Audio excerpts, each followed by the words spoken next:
like CDs, certificates of deposit, are allowed to compound, unencumbered by tax, year after year, they can perform quite admirably. Again, I don't think that over the long term they have a snowball's chance in hell of outperforming a well-selected mutual fund, but they can perform respectably. Our old friend compound interest, James Murray joined in. Nowhere is she given more chance to shine than within a tax-deferred vehicle. The combination of time and compound interest is more powerful than a locomotive, a nuclear reaction, or even a Tony Clark home run. John D. Rockefeller often spoke of the magic of compound interest. He once said, "If you want to become really wealthy, you must have your money work for you. The amount you get paid for your personal effort is relatively small compared with the amount you can earn by having your money make money." He knew whereof he spoke.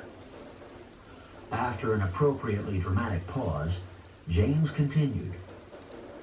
With all due respect to our leader here, I have eschewed his advice in this one area. Over the years, I have placed the majority of my tax-deferred investments in CDs, bonds, and the like. Only after the U.S. stock markets have declined for a full year do I invest in equity mutual funds. This extremely conservative strategy has served me well, James boasted. This particular point, although I'm sure a good one, was lost on me. I was still wondering what eschew meant. No offense, Roy, but I think I may follow James's lead and invest my tax-deferred money primarily in loanership investments. You yourself said it's the one place a loaner can prosper, and with me already investing my 10% savings in mutual funds, it makes sense from a diversification standpoint too. Plus, without a pension, I may sleep better at night knowing that my retirement funds aren't subject to the ups and downs of the markets. Heresy, I thought. After all Roy had done for us, how could Kathy possibly disagree with him? 30 years from now, I'm sure, repeat sure, that you'll regret your decision. But I do agree that your points make sense, especially the one about being able to sleep at night. That's an important part of any investment decision. We still have a number of things to cover, so let me end our discussion of IRAs with some very important tips. 1. Make your IRA contributions as early in the year as possible. Just because you're allowed to wait until April 15th of the following year doesn't mean that you should.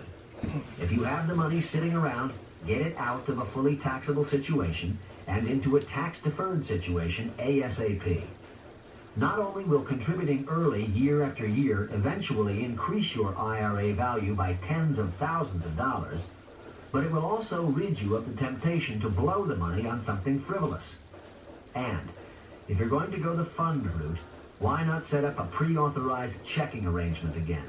Forced savings. You can't beat it. 2. Dave, and you two, once you're married, name your spouse as beneficiary of your IRA. Then, in the event of your death, your IRA can be rolled over into your spouse's IRA with no tax ramifications. That is not the case if your plan is left to your estate or to a third party. 3. If you want to follow James's example of placing most of your tax-deferred monies in CDs and comparable investments, keep this strategy in mind. Open up a self-administered IRA. That is, an IRA that allows you to manage your own investments, and then buy a monthly pay 5-year CD.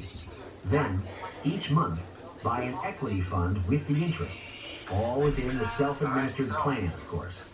It's beautiful.